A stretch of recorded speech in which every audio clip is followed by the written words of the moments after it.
Assalamualaikum warahmatullahi wabarakatuh. Doa terbaik untuk sahabat bangsa olahraga dimanapun berada.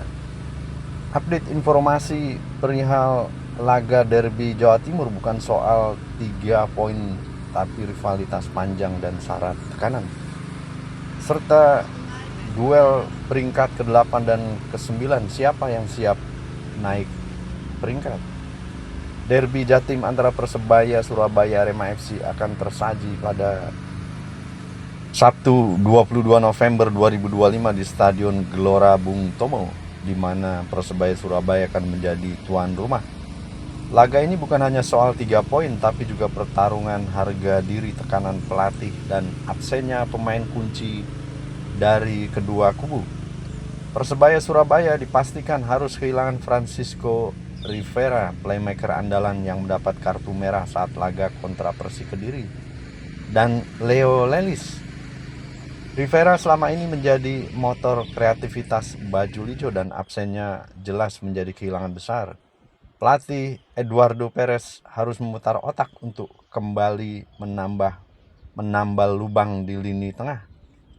Saya menghormati semua pendapat bonek mania. Sekarang saya berada di momen di mana saya lebih kuat dari sebelumnya. Saya percaya pada semua pemain di klub. Kami bekerja sangat keras setiap hari, ujar Eduardo Perez menanggapi desakan dan tekanan mundur dari supporter Persebaya Surabaya. Statistik di bawah Eduardo Perez memang belum memuaskan. Dari 10 laga, hanya 4 kemenangan, 3 imbang, dan 3 kekalahan. Hasil yang belum mencerminkan ambisi juara dari Persebaya Surabaya. Laga melawan Arema FC disebut sebagai titik balik. Jika gagal menang, tekanan bisa mencapai puncaknya. Di kubu Arema FC, Julian Guevara juga dipastikan absen setelah diganjar kartu merah saat menghadapi Persija Jakarta. Dan juga satu pemain lain, Bayu Setiawan, yang selama ini mengisi line up di Arema FC. Kehilangan bek tangguh asal Kolombia itu membuat pelatih Marco Santos pun harus mencari alternatif di lini belakang. Nama-nama seperti Odivan Kuric dan Jan Mota diprediksi jadi pengganti. Persiapan mental dan strategi Arema FC yang datang ke Surabaya dengan luka dari kekalahan kandang, 4 kekalahan kandang beruntun di Stadion Kanjuruhan membuat tim Singo Edan berada dalam tekanan. Pelatih asal Brasil Marco Santos menyadari pentingnya laga tandang ini sebagai pelampiasan untuk mendapatkan poin. Setelah kekalahan kami di kandang, tentu kami harus berjuang ekstra keras untuk bermain tandang dan meraih poin. Ia menekankan pentingnya keseimbangan mental dalam laga klasik seperti derby Jatim. Arema punya waktu 2 pekan untuk mempersiapkan tim. Marco Santos fokus membenahi konsentrasi dan soliditas tim. Kami punya 2 pekan persiapan untuk membuat para pemain ini dapat menyeimbangkan mental yang selama ini menghambat kami dalam pertandingan. Pemain Arema FC Salim Akbar Tuharia, winger Arema, menyebut bahwa kekalahan beruntun bukan karena tekanan bermain di kandang. Kami selalu datang dengan semangat juang tinggi. Cuma rezeki belum datang kepada kami. Derby Jatim selalu menghadirkan tensi tinggi. Rivalitas panjang antara Persebaya dan Arema bukan hanya soal sejarah, tapi juga soal identitas. Meski laga digelar tanpa supporter, tamu atmosfer tetap diprediksi panas dimanapun, apalagi di kandang Persebaya Surabaya yang sudah mendapatkan izin untuk dihadiri oleh bonek mania. Persebaya ingin bangkit setelah hasil imbang melawan Persik. Arema ingin mencuri poin demi memperbaiki posisi klasemen.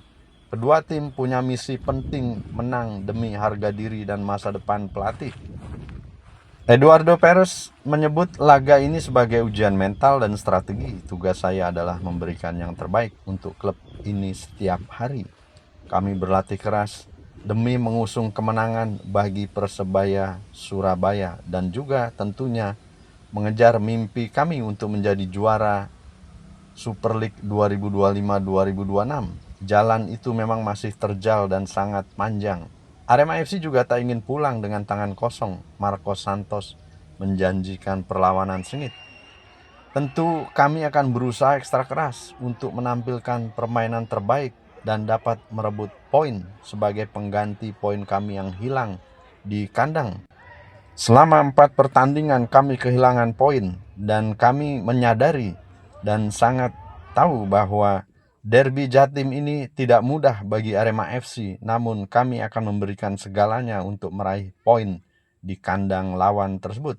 Dengan modal kami yang memiliki rekor belum terkalahkan selama 5 laga away kami akan berupaya untuk memperpanjang rekor tersebut, ditegaskan oleh Marco Santos.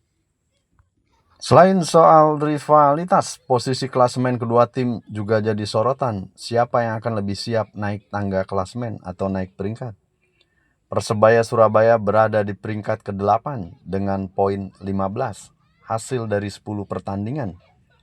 Mereka mencatat 4 kemenangan, 3 hasil imbang, dan 3 kekalahan. Sementara Arema FC tepat berada di bawahnya, peringkat ke-9 juga dengan 15 poin dari jumlah 11 laga, hasil dari 4 kemenangan, 3 hasil imbang, dan 4 kekalahan yang semuanya diderita kekalahan di kandang.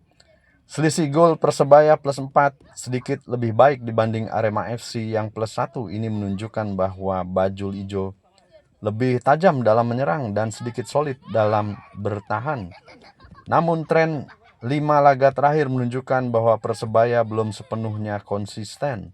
Mereka hanya meraih 2 kemenangan dan 2 imbang dan 1 kekalahan. Arema FC justru lebih terpuruk.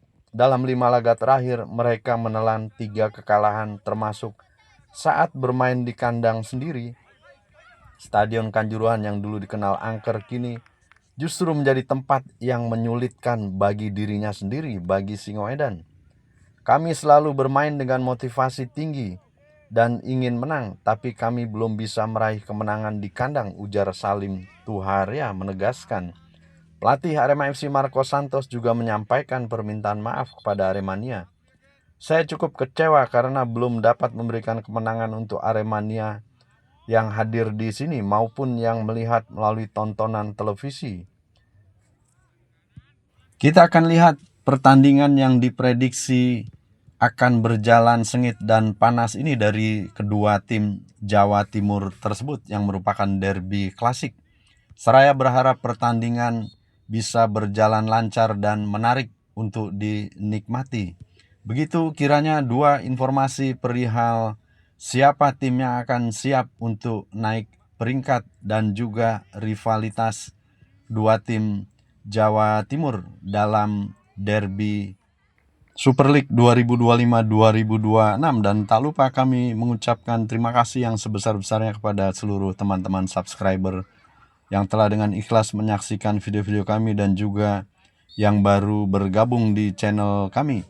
Semoga bisa menjadi amal bagi teman-teman semua. Sampai bertemu pada video-video kami selanjutnya.